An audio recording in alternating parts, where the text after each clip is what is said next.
Okay, thanks, folks. This is the next panel is the research panel, using a lot of the great data that we heard about in the previous session. My name is Harry Holzer. I'm an economist at Georgetown University with a little bit of interest in this stuff over the years. And I'm going to moderate this great panel. So let me just very briefly introduce the panelists to everybody. And then each of them is going to present a paper or a short version of the paper. And then we'll get some conversation about it. So I will introduce them in alphabetical order. That's not the order that we're going to go in speaking. But alphabetically, our panelists are first Peter Bahr on the far right from your point of view. Peter is the Vice President and Research Director for the Strada Institute for the Future of Work. Secondly, Jinann Bitar, to his right. She is the Director of Higher Ed Research at Education Trust. Next, we have Jason Jabbari, who is the professor at WashU at St. Louis, but also the head of the Center for Education Research, Practice and Policy Partnerships. If I got that right. And certainly last but not least, Mina, who is the founder and executive director of Education Equity Solutions.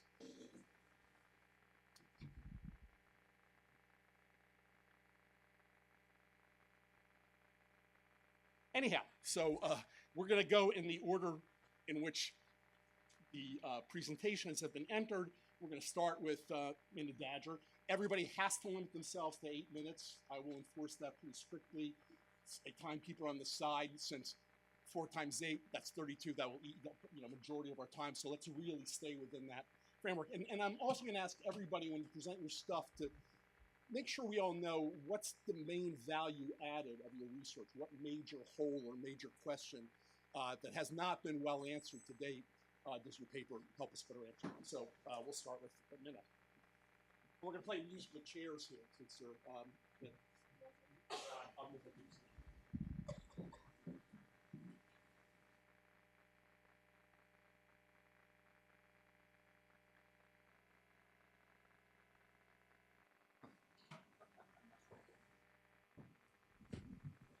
Hello, Mina Dadgar, Education Equity Solutions. I'm wondering how many people here have worked at a community college as an administrator, as a faculty?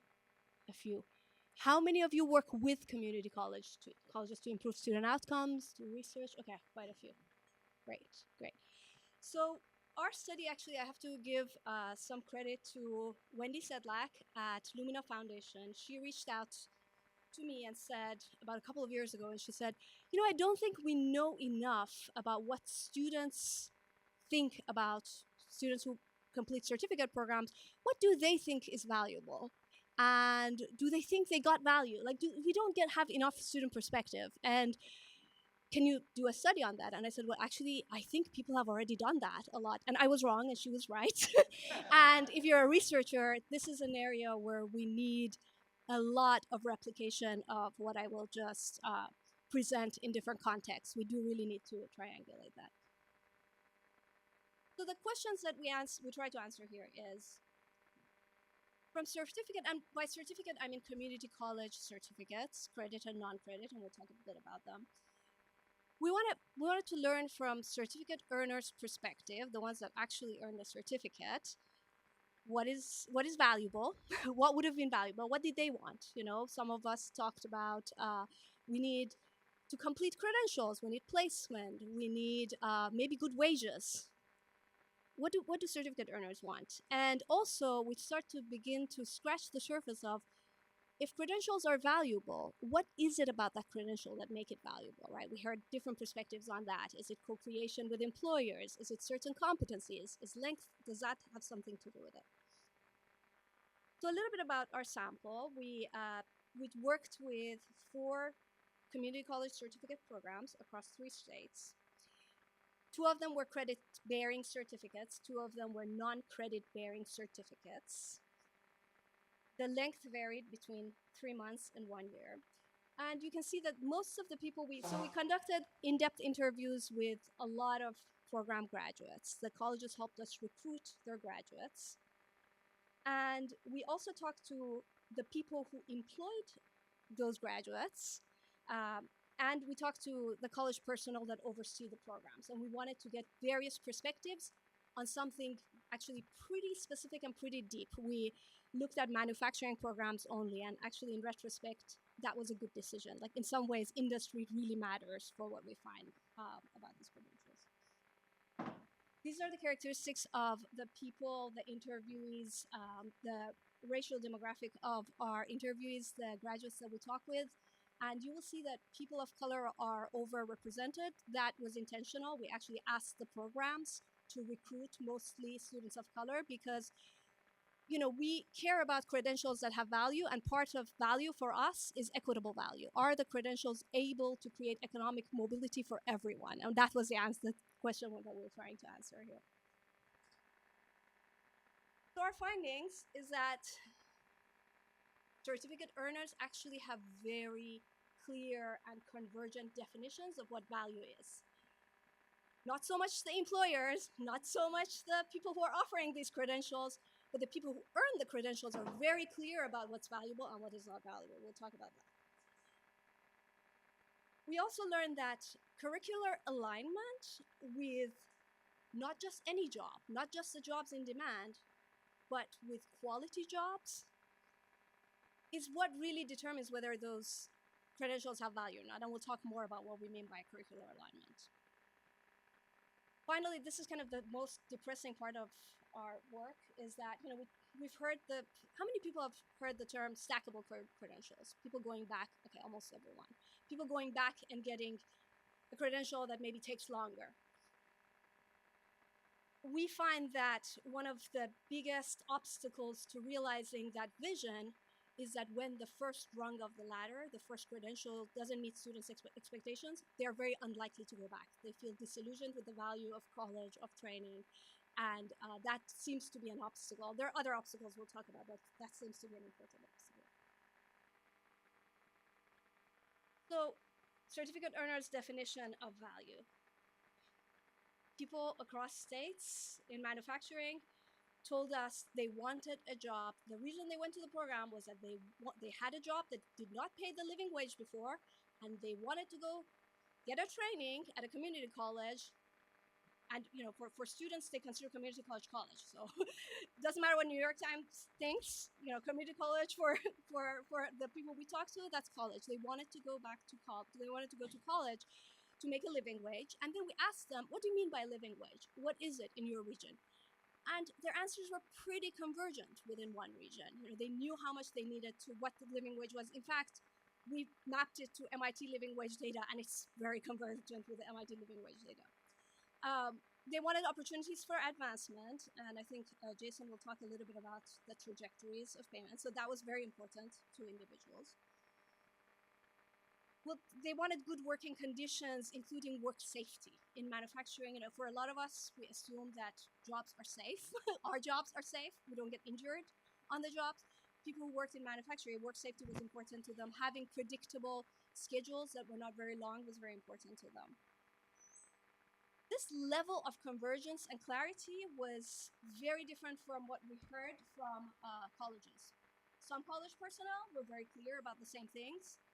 Other college personnel, in some programs, people talked about getting someone's foot in the door or helping them get awareness of the industry. And there was no clarity about, are we targeting quality jobs? Are we going to help students get the living wage jobs that they want?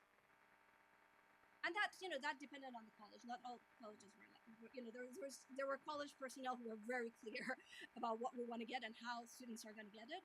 And there were others that talked about broad awareness of the industry and so on. Secondly, when we're talking about alignment with quality jobs, this is an example of what we mean by that. So, you know, a lot of the jobs that had value where jobs were in manufacturing, students actually had to program something, for example.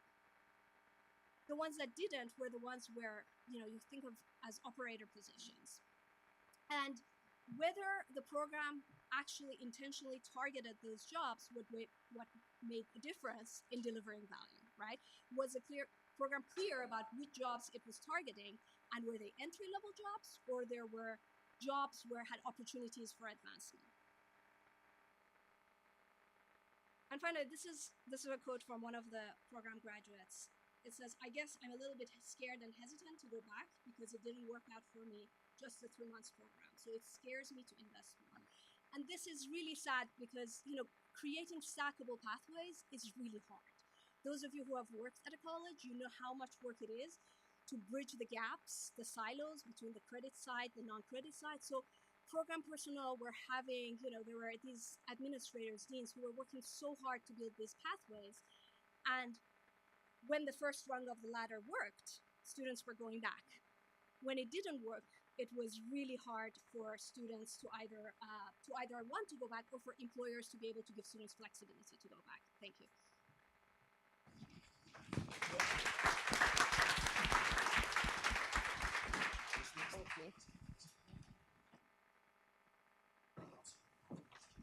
Oh, it's Jason. You're okay.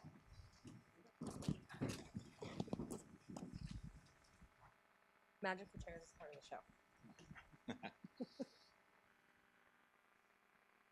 Now I know how fast 8-minute goes, and it was pretty fast. So I'm going to fly through a few things and hopefully get us to the findings here pretty quickly. So one problem that we have is that we have a lot of offerings, I think, between a high school degree and a 4-year degree, as well as beyond.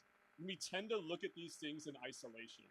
And I actually don't think that matches how students think about the future and how they make selections. I don't think they're really gauging one program versus not doing anything at all. They're actually looking at a variety of different options. And so what we try to do in our study is we try to leverage a large, representative sample of students that attend varying different credentials, non-degree credentials, school-based non-degree credentials, as well as associate's, bachelor's, master's, and doctor's degree, and try to look at what are the earnings premiums associated with these things and how do they change over time. So this will speak to some of the folks that talked earlier about data. We leverage some large data from the National Student Clearinghouse. We leverage some data from a large credit bureau that has payroll data. We focus for folks born after 1981. We do 9 different MSAs according to each of the MSA regions. We focus on 4 different sectors here: education, manufacturing, STEM, and healthcare. I'm going to go through this with the findings, but essentially we run a few different models, each one for a separate degree level, and then we have some comparisons across those. And I'll show you, we essentially use a difference in difference design, so these are not causal estimates, but a pretty rich descriptive design. We can leverage some propensity score weighting to kind of balance folks prior to the treatment starting, and to be able to look at these dynamic effects across time.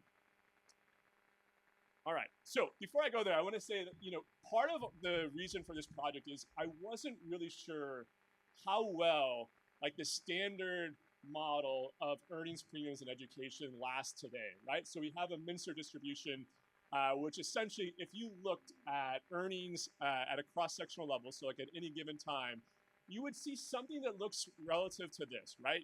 We have a lot of economics literature that says your earnings is a function of how many years of schooling you have, as well as how many years you have in the workforce. And we weren't sure about that, so we wanted to test that with this study as well. We're not looking at things cross-sectionally, right? We're looking essentially at marginal return. So how much does each person earn relative to completing an additional level of college?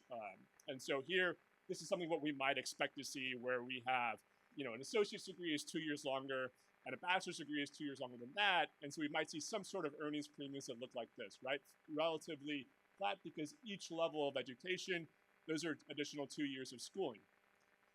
That's also probably not how the real world works, though. We know that people don't always go from an associate's degree to a bachelor's degree. So we try to temper our expectations and really think about, predict what we would find. And I think if the Mincer distribution of education and time would hold, we'd probably see something like this, as many folks who earn a bachelor's degree go straight there, and many folks who earn some sort of doctoral degree go straight to that as well. It's not what we find, though. So what do we find? We see, and I'm just going to do the abbreviation on the left-hand side, because the other ones I think are self-explanatory, but for SC, these are school-based certificates, and then for NC, these are non-school-based certificates. AA is associate's degrees, bachelor's, master's, and doctoral degrees.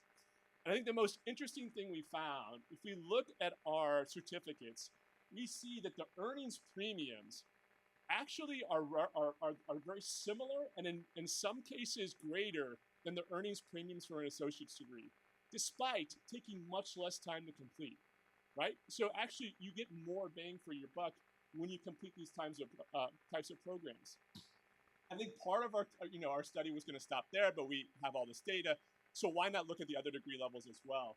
And when we do this, we actually see that a bachelor's degree, the earnings premiums are far greater than an associate's degree.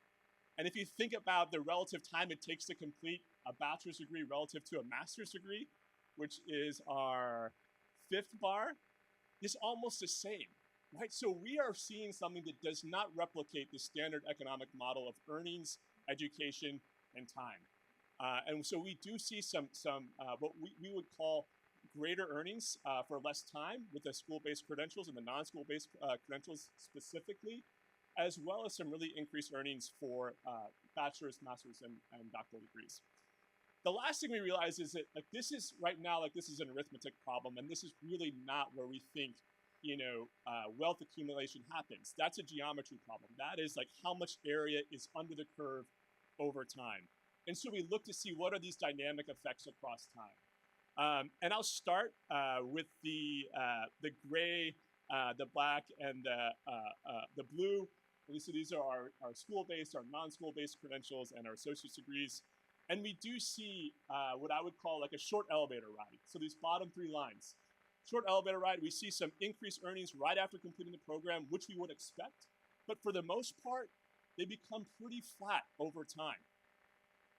We see something quite different with these other degrees. For a bachelor's degree, we do see a plateau. We see a much higher elevator ride, right? Much larger increases after completing one. And we see some steady earnings increases over time as well. And this one is the green line. It does plateau in year 5 after the end of our data collection, which is 5 years after. And we don't see these things at all for master's and doctoral degrees. We see that these are essentially large elevator rides followed by escalators in terms of earnings premiums. And I think, for our intents, when we think about non-degree credentials, I actually think this makes a pretty good argument for stacking, right? Because we do see these short elevator rides. And I'm wondering, when we completed this study, we really thought about how could this inform things like, our non-degree, our non-school-based credentials and our certificates as well. We know that there's going to be larger increases for some of these advanced degrees. That actually matches some of our expectations. But I'm thinking if this is the case, if this is representative of reality, when we think about closing these opportunity gaps and we think about closing the wealth gap and earnings gaps, there's probably a good argument for stacking here.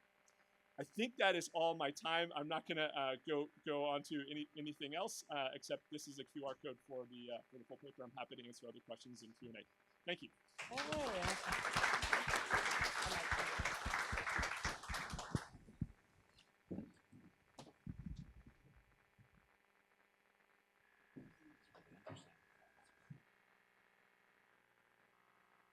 he did. Am I going the wrong way? No. Sure.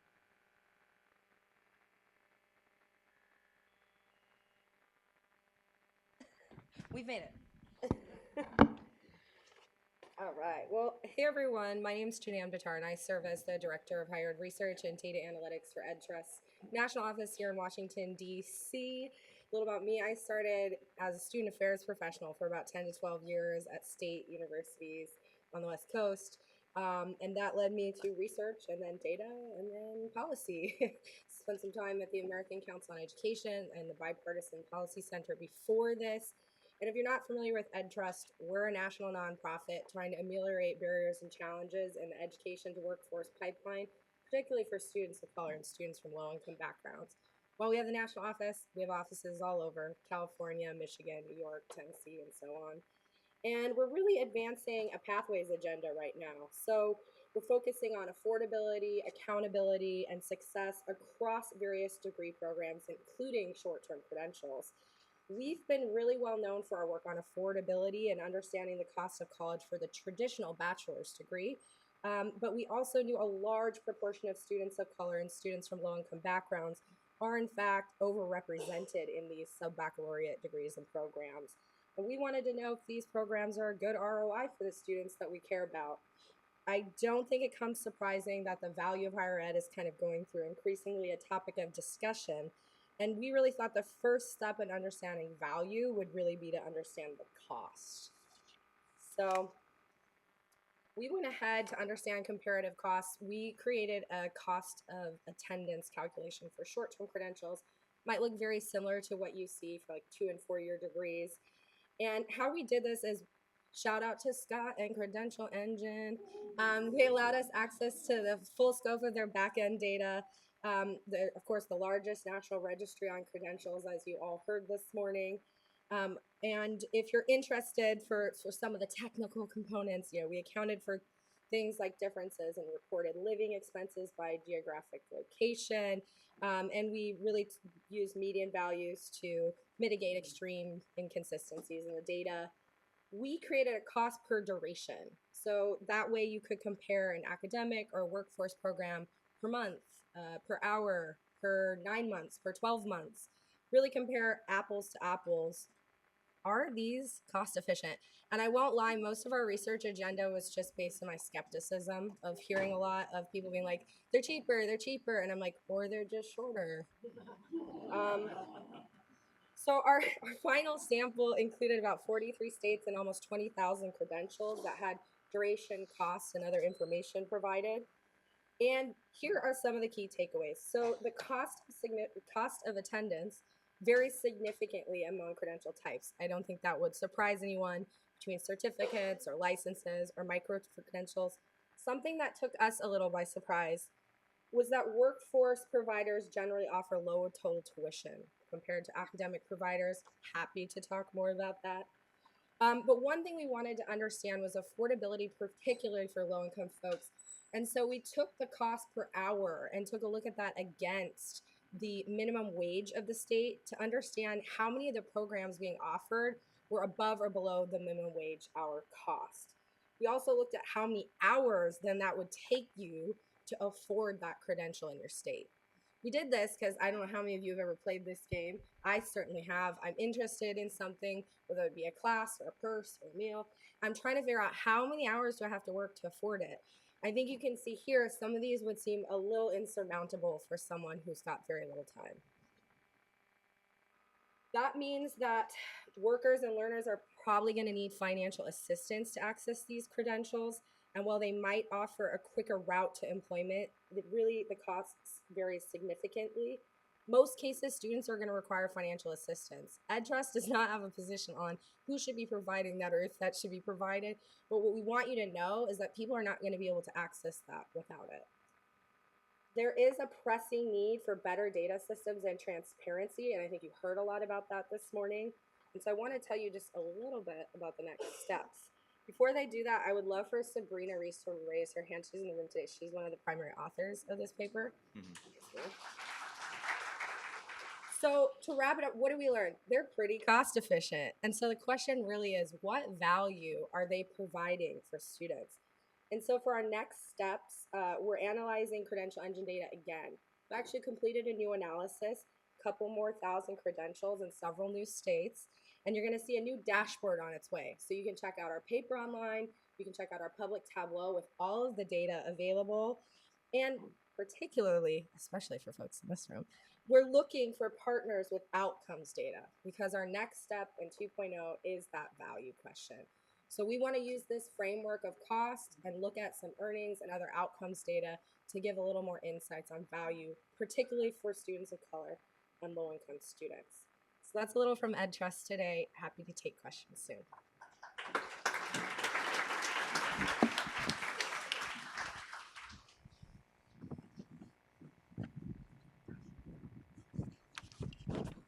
Oh, thank God for a clicker. Thank you, Eliza. Hi, my name is Peter Bahr. I'm really honored to be here, to have a chance to speak. This is just fabulous and it's an amazing audience. Learned so much today. Literally the best conference I've ever attended. So it's fantastic, in all sincerity. I am an expatriate from the academy. I recently left the tenured position at the University of Michigan to take the position as Vice President and Managing Research Director at the Institute for the Future of Work at the Strada Education Foundation. And one of the things that I wished I had heard more from my colleagues today is to learn more about their organizations and what they're doing in their roles. So I'll just give you the 15-second version of it, and then I'm going to dance across the wave tops of a few related studies that I have in the works or have worked on. So the Institute, we're an interesting, I think we're an interesting sort of anomaly in some ways, kind of unusual. We're in a foundation focused on the education to work connection, but we are not, my institute is not writing grants. We are actually doing the research. I'm building a research team now, and we do contract with partners sometimes, but we're actually producing the research as opposed to just funding the research as opposed to funding the research out in the community. So we're looking to develop and conduct rigorous field leading research. Essentially, I'm taking my research agenda from Michigan, planting it at Strada, and putting it on steroids, but in a legal way, and seeking to contribute really meaningfully to this space. We're trying to answer these three questions. And for anybody in the room, you'll look at these three questions, you'll say, isn't that pretty much everything? That's virtually everything you could be asking about that. But how do we increase the economic value of post-secondary credentials? How do we improve employment outcomes for non-traditional learners? And how do we reduce education and employment gaps? So I think I've got a lifetime of work ahead of me, and we'll need a lot of collaborators as we move forward. I also wanted to say that I am myself a recipient and current holder of a non-degree credential. It says it's expired. I did renew it, but I forgot to take a picture of the new one. I swear I did renew it. So for anyone who knows me, you know I worked my way through college at a community college, working at a sewage treatment plant at nights and going to school during the day. And so I proudly maintain my license because everybody needs a backup plan. So I've got the commercial driver's license to go with it, but I did not put that up there because someone told me that's not smart to put up in front of a bunch of folks, even if you trust them. So non-credit coursework was a big part of actually achieving this license, securing this license, and I want to talk a little bit about non-credit. Why is it important? I think I'm sort of preaching to the choir, right? Like we all know it's massive, but we don't actually know how massive it is. Most of the numbers we have on non-credit are, some couple decades old, actually. So we know it's a huge chunk of what community colleges and a number of other institutions of higher education are doing, but especially community colleges. But we don't really know how large. We know it touches millions of students every year. We know it takes up a lot of the work that the colleges are doing, a lot of the instructional time and so on. That's not possible. I've spent 3 minutes already. So it's not, you're in a time warp. Rewind. Use the clicker, yeah. We don't have good national data collection. State level data collection is spotty. My colleagues talked about this earlier today, so I'll just move on for that. But there's a lot of policy action happening in this space right now. So we're interested in trying to figure out what's happening with non-credit. We know that there's a bunch of different types of non-credit, and this is from my colleague Mark D'Amico, who spoke earlier today. But I'm going to focus in on the occupational training component of this, particularly the employer-sponsored part and the open enrollment part. So how is that related to non-degree credentials? I don't consider this to be an exhaustive list. And I actually made it while I was sitting here today and thinking, well, I probably should connect it to the topic of the day. But I'm thinking what I've learned so far working on non-credit is you're taking a non-credit course or sequence of courses. Oftentimes those end with a certificate of completion. Sometimes there's an embedded professional certification. Louisiana is a case in point there. Where they'll have embedded third-party certs built right into the course. And then that non-credit can prepare you to do something like what I did, go on to get a license as a wastewater treatment plant operator, which was called a certification because they didn't have work creds explanation of the definition. But it is a license, actually. Or you can go on for a professional certification, or you might need it for a recert, right, to keep your job. So a lot of things can be happening there. Or if things are working well in some institutions, you can articulate to credit, and you may be able to go on to get a credit certificate or a degree. So there's lots of connections between non-credit course taking and what we're talking about here today. A lot of folks have heard, I think, about this 5-state study we did. I'm going to throw a couple QR codes up there. I'll give you just a second, because if you're like me, I will fumble around to trying to find my iPhone. It'll be just enough time for me to get it up, but not enough time to open the camera. Every time. Every single time it's the same. But my children can get there in just a second. But this takes you to a page where I've dropped a bunch of our work on the research I've done on non-credit. And if you scan through that page, you'll find our 5-state study and summary documents and whatnot and hither this and that. So we know that our question that we asked here was what is the actual function of non-credit? What's it actually doing in students' lives? And we posited it would be one of these three things, either an on-ramp to for credit, a launch pad to gainful employment, or a dead end for disadvantaged students. We looked at 5 states. They're in blue. You can read about them. And we found that in a majority of states, California being the exception, non-credit, open enrollment occupational training dominated. That was what non-credit was being used for the most part, which made it particularly interesting.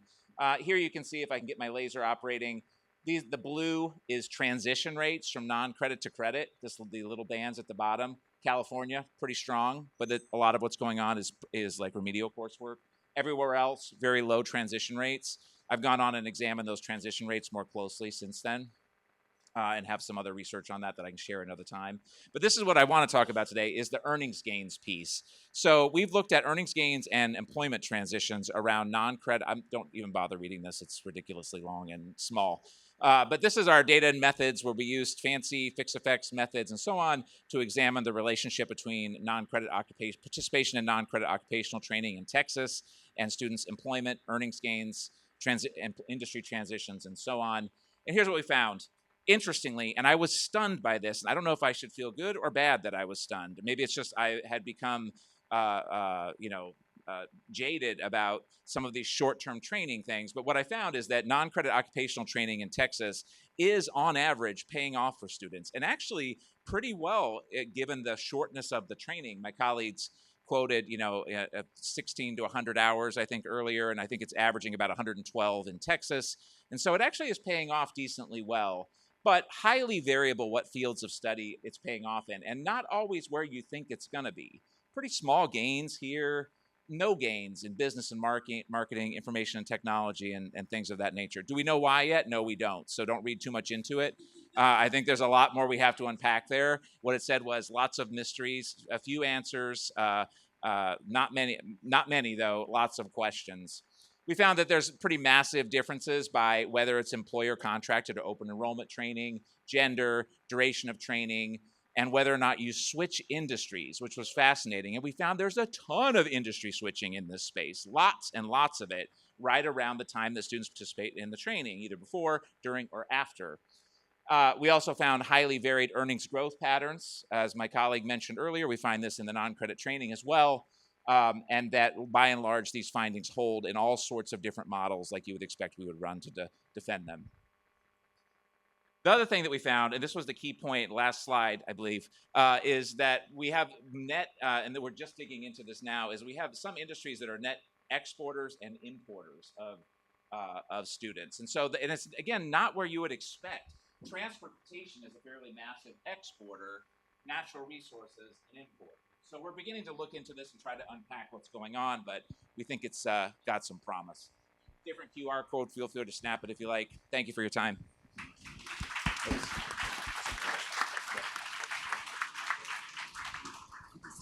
So thank you. These were all terrific presentations. Let me open up by throwing out a few kind of research / data questions for the panel to talk about, and then we'll try to open it up to everybody's comments. Let me start with the following. So economists come, as you all know, with certain biases. And one of the biases we have is that, most of the time we think people are pretty good at investing in themselves. But all these data suggest that some credentials seem to have market value, some don't, some much more than others, especially relative to cost. And Jinann's paper on cost, I think, matters as well. So fundamental question, why do people enroll in credential programs that don't have much value, which does seem to be going on for a lot of folks? And one could list a bunch of hypotheses, right? Number one, people can't afford something longer term, and all the short-term cost stuff is all they can afford. Or number two, maybe they don't have the skills to be able to master a program, a STEM program or something with higher value. Or maybe they don't have the time, especially if they're working full-time, family feed, etc. Or maybe they just don't know. Maybe they don't have the information, the labor market information, the data, etc. Throw this out to our panelists. Do we know, how far are we down the road towards answering questions like that about why do people enroll in programs that don't have value? Do we even have the data yet? And of course, on the not for credit side, we know we mostly don't have the data. So there it's, but even where we have data on the for credit side, how far down that road are we? If we want to answer that question, what else do we need? And I guess I can start in this end from Mina and go that way. So yeah, I mean, you're right. Talking to students, I think information is a big thing. And by information, I don't mean just what is this program, but what kind of jobs am I gonna have? Am I gonna be okay in those jobs? Am I, what does it actually look like? We have so little career exploration, and the book talk that was happening there, somebody mentioned, yeah, it's really helpful when students at some point kind of get some experience of what the job actually looks like. Maybe students need that experience up front. Maybe that is part of career exploration, is in this field you can go in these different ways, and some colleges are doing that with meta majors, but most of them are not. It's hard to do. It's really hard to do. We talked with some students who entered a program, and the title of the program said something. There was a brochure that said, look at this student, they did this program and now they're making $40 an hour. That was not the average pay. That was one of the students in the program that got featured. And they thought the program was something completely different, right? So lack of information is a big one. And, so that I think that's really important. Another one that, to be very, I think another thing that is problematic is how we recruit for high value programs and how we recruit for low value programs. We heard a very well-meaning, kind recruiter, a college administrator whose job was to recruit, say to us, I don't know why, but the high schools on the rich part of town don't want me to come and recruit for this program. And I said, well, why don't they? And he said, well, because they say these students get the same jobs if they just had a high school degree. So, and I said, what do you think about that? And we had to have a long conversation, and it began to sound a lot like, if you have high value program, you recruit differently. If you have a low value program, you go to places where you can get enrollments where people don't have that much information. And I don't think a lot of this is intentional. It's just the lack of structures that provide that information. I can just chime in to say, I think it's a much more interesting question once we rule out the possibility that the information isn't there for students to make that judgment on, like, the value return. Like, I think we have the data. We, especially I work at a college, we know who applies, we know who gets in. We can easily connect that data to employment and earnings data. I think sometimes we do it for marketing purposes, right? But I think, like, students have a right to know what their earnings are going to be and their employment outcomes based on the institutions they attend. And I'm pretty optimistic for the future of being able to leverage that data to tell that interesting story. Yeah, this is a complicated one. My viewpoint on it at this point, which I think is constantly evolving, is that we have rational actors. And I think oftentimes in, like, higher education research, the field I'm coming from, I'm actually a sociologist by training, but spent a bunch of time in a higher ed program. We forget about the actors, surprisingly. Higher ed spends a lot of time thinking about the institutions, not so much about what the actors are doing. But we have rational actors with an irrationally small amount of information on which to base their decisions, or ill-timed information, right? It's not coming at the juncture at which individuals need to be able to make decisions. So the kind of mentoring, coaching process that we know can be effective in guiding and helping people ascertain their skills, identify the areas in which they're strong, their interests, and so on, and find their way into a career is, largely unavailable to low-income students or students from disadvantaged homes or people like in my home where I was discouraged from going to college. So it's a very uneven system in terms of the extent to which that, time, long duration, time-sensitive coaching and support is happening. Yeah, thanks, Peter. And I'll just draw off of what Peter was saying. I think a lot of it has to do with trust and validators. So we might have a lot of information, but it depends a lot on if, as you mentioned, get them information at the right time. And I think more importantly, from the right person. So I think particularly for like the students we advocate for, students from low-income backgrounds, students of color, they actually need to hear it from someone who's from their community, because otherwise I'll tell you myself, I don't trust you. I don't trust all of you. I don't trust me up here. And so if Jinann Bitar at EdTrust says XYZ is really valuable, that doesn't really mean much to me. I need to hear it from someone who I believe, or someone who's like me, who's done it successfully. There's just too many students of colors, too many students from low-income backgrounds who have followed high-achieving paths and not got the same outcomes. And that comes back through the grapevine. So I think those are really important too. Good. Those were very insightful responses. Let me ask a slightly different question, a little more closer to what we all do up here. What do you think is the biggest hole in the research, or I'd say the highest priority that we need to get an answer for? Do we have the data yet to answer those questions? And if not, what would you like to see done to get towards? And I'll start with Jinann first and come back this way.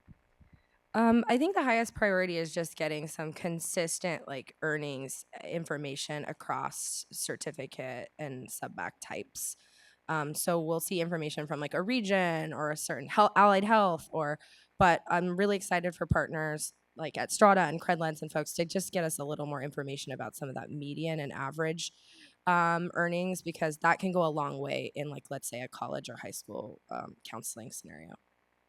My wish list and the thing that has driven my whole career, and yet I so rarely get a chance to actually get to the data on this subject, is how are people making the decisions that they're making? It really goes to your previous question. If we could drill down to that level and understand the process and the information sources that individuals are able to draw on to make their decisions and how they make those decisions, I think we could alter the trajectory and improve the trajectory for so many students. But do those data exist? I mean, those are uniquely collected data that you're not going to find in a state administrative database, despite the fact that I spend most of my research world in those kinds of data. The one thing I'll add is I think we need much more long-term data to understand how these things pair off in the labor market over time, especially across regions that differ in the types of skills that are demanded.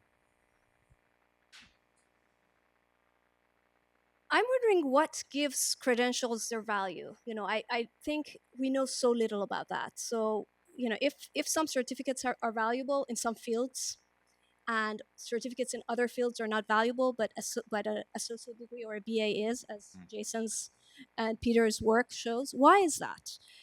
I think we have fewer people asking the why questions.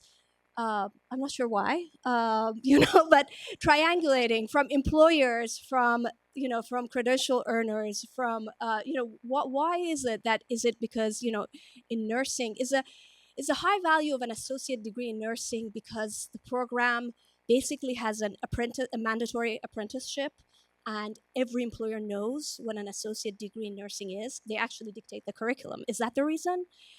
Do you need a certain length? Is that why associate degrees in nursing are so valuable, but certificates are not? I think asking these why questions and asking them in specific industries are really valuable for practitioners and policy incentivizers. Good. I'll ask one more question, and then I'll open it up to the floor. We're in Washington, D.C. This is a policy town. Whether the policy is good or not is a separate question. But if you take, one of the most obvious policy questions is about short Pell, or what people called workforce Pell in the last. Has the research been sufficient to tell us what to do on that? Or if you don't want to talk about that, is there another policy or practice that you would really like to perhaps see implemented, but has the research been sufficient? Or should we just be doing a lot more piloting and evaluating? But just pick out some policy or practice idea and just say, has the research to date, are we there? Are we near there? Or do we just need a lot more experimentation, evaluation? And so again on this side with Mina. I'm tired, so I'm going to go with short-term Pell since you mentioned that. I am really excited that we are becoming more rigorous about guardrails. I like that term that Paul mentioned this morning. And by rigor, I mean we do need to look at wages. that result from them.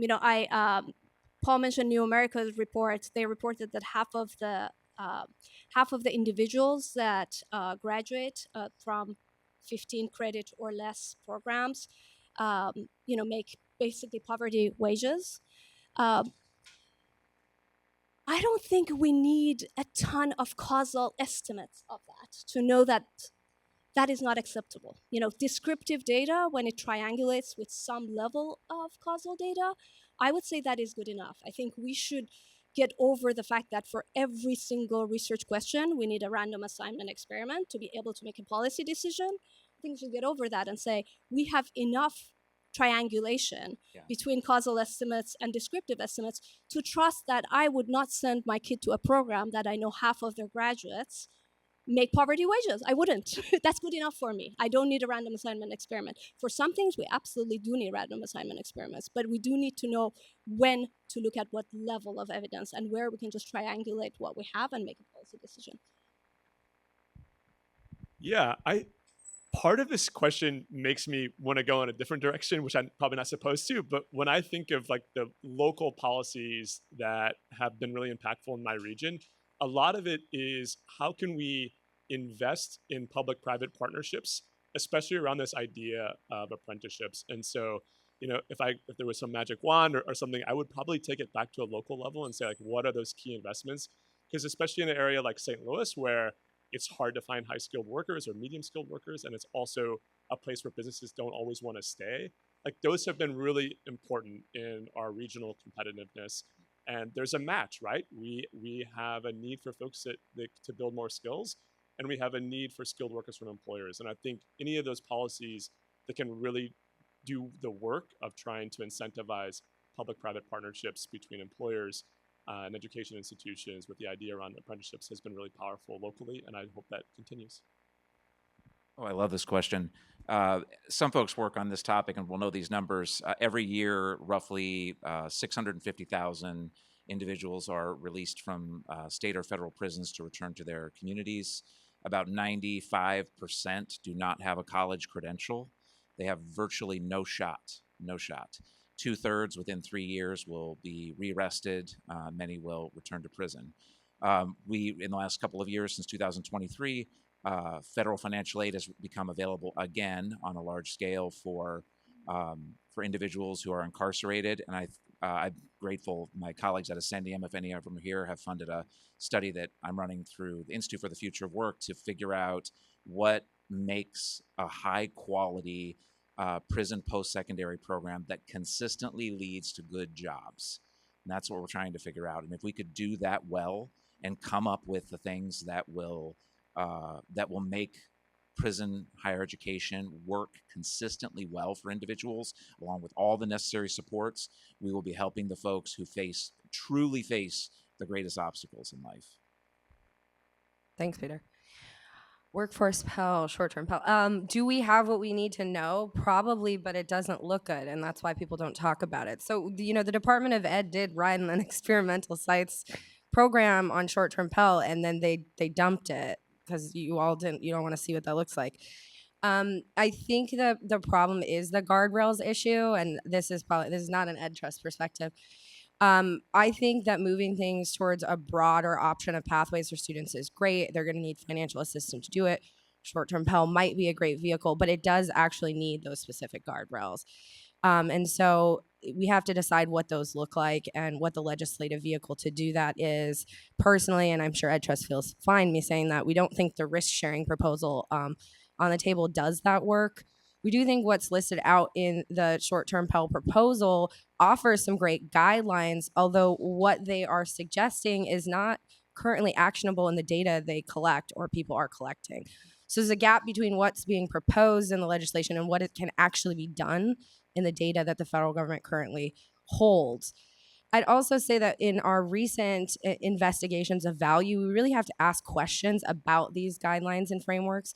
We analyzed 4 to 5 typical value frameworks used in higher ed. And what we found is every single one of them fell really short in incorporating 2 things: who they serve and where they are. So things that essentially leveled out some of these value metrics were including things like variables about the strength of the local labor market and the alignment with the local labor market, and the percent of Pell students served in an institution. Those two things are often not in a lot of these guardrails, and those two things almost entirely flattened out some of those evaluation and value frameworks that we investigated. So I think we have information, but it doesn't actually point us to short-term Pell being the answer. So if we want to right fit that, then folks need to get what they need out of it. And so I personally think if workforce Pell is going to go, which it probably will, then we need to get a CTA like a companion in the bill to make sure we can put those guardrails in place. I'll make one comment from the chair that from the economist's point of view, you also have to think about where are people starting from rather than a uniform threshold for good jobs. And so if someone is right now earning $15,000 a year and they can get to 20, that's very low, and yet it's quite significant for that person. So just a slightly different way to think about the same issue, but just throw that out there. I want to open up to the floor now. Michelle, how long do we got till 3:50 or 3:55?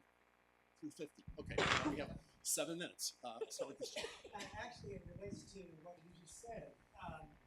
I'm very concerned about the overemphasis on salary and wages, because if we look at our total workforce in this country, the CNA, the daycare workers, the policemen, the firemen, if we direct all of those people away from those particular occupations, we're in real trouble in infrastructure in this country. So, and I know the issue is employer and the payment, and the reason that healthcare, I think, was average is because the healthcare systems, I come out of healthcare, are not paying in the same way that the other industries pay. So that's why the research data is going to be skewed in that direction. So I hope we look at more. Of course, I believe that. You got to wrap up. Okay, yeah, right. Now we need to look at the total credentialing system of who's producing what. We've got to start looking at the certificates outside of the academic community, the licensure system, the apprenticeship system, and the brainstorming thing in the national industry certifications. Comments in response? We definitely have to look at those things. Yeah. I'm like, Sabrina would love to talk to you about non-monetary benefits of all types of education. And I'll make a pitch for supply and demand as also being part of this story that hasn't seemed to have come up yet, but just my own bias on that. Back in the far corner. Beyond wages and employment, is there any research or any variables that are accessible in data to show whether short-term credentials lead to healthcare, full-time jobs, part-time jobs, Folks, anyone want to take that? There are. They're a little bit in danger. So I don't know as much about regional or state collections, but from the federal government, the BPS NCS survey actually includes things like access to employer savings programs, retirement, healthcare, and I have suggested that we also need to take a look at that, because that's part of the decision making. There are people with families going, I could take this job for $47,000, I could take this job for $32,000, but the one with $32,000 comes with health benefits that can cover my wife and my kids. So these are the things we're sort of missing in that decision making process. And I do think that those variables can really only be mined through qualitative data inquiries. There's hope, actually, though, and I want to go back to something that I wanted to mention this earlier that Adam Leonard mentioned, my colleague Elliot at Credlens mentioned, enhanced wage records. This is enhanced wage records, if we could get that implemented in more states. And to the extent that it may be of interest, my institute is releasing a report, a detailed report on enhanced wage records soon. It's written by my colleague, Andrew Hansen. So if you're interested in getting that, drop me a note and I'll get it to you. Just real quick, I do think there's a large interest beyond wages and employment. And one of the things I was struck on is that some of the data we work with from credit bureaus do have like things like credit, they have savings, they have debt, they have financial distress and other measures. And I think like part of this ROI conversation is not just about earnings premiums. It also has to factor in how much time it takes, which we've talked about, I think, at length. And then also like how much debt folks are taking out to pay for these varying types of post-secondary options. Yeah, some of the Fed offices, Richmond Fed, New York Fed, have been checking that out. Okay, yes. You promised me a hardball. Be nice now, man. Instead of Jeff, I'll be succinct. But to what extent does the analysis reflect what is already true about those sectors and occupations in terms of credential requirements to be successful? So, for example, transportation, construction already had a lower barrier, and so you were already going to be successful without a lot of credentials versus, like, let's say, business services. Anyway, so to what extent does that reflect that already? That is, I am so with you on that. That is something that absolutely has to be unpacked. I've got a whole nother study where we're looking at the credit side, the upskilling and reskilling side, trying to understand who really is getting the payoff, right? Who wins from whether it's non-credit or credit from these short-term training programs, and who doesn't win. And on the credit side, we see that who wins? People who already have degrees. So upskilling and reskilling is working out great if you already have a credential, and then you can really net some meaningful earnings gains. And so I think there's a lot that we need to understand about the alignment, going back to your question, about the alignment between these industries, the third-party certs and licenses that are associated with them, required for them, and such as the CDL for the transportation side, commercial driver's license, and how students are able to convert their human capital into earnings. I don't have any answers right now, but I sure want them. We have time for one more question. I'll go with my Georgetown colleague, Jeff. Thank you. A ethical and political question. Harry raised value add. If we move somebody from deep poverty to near poverty, have we done a good thing? And it's political. I had the displeasure of presenting to the career colleges the day after the election in a room full of exuberant Republicans who were assured that they were going to be able to take that approach to show value for their programs. So I think it's going to become very important. And the second question is, my research tends to show that people use these short-term credentials in packages. So how much work has been done, or do you have anything on the agenda to look at the marginal value add of adding a certificate on top of a bachelor's?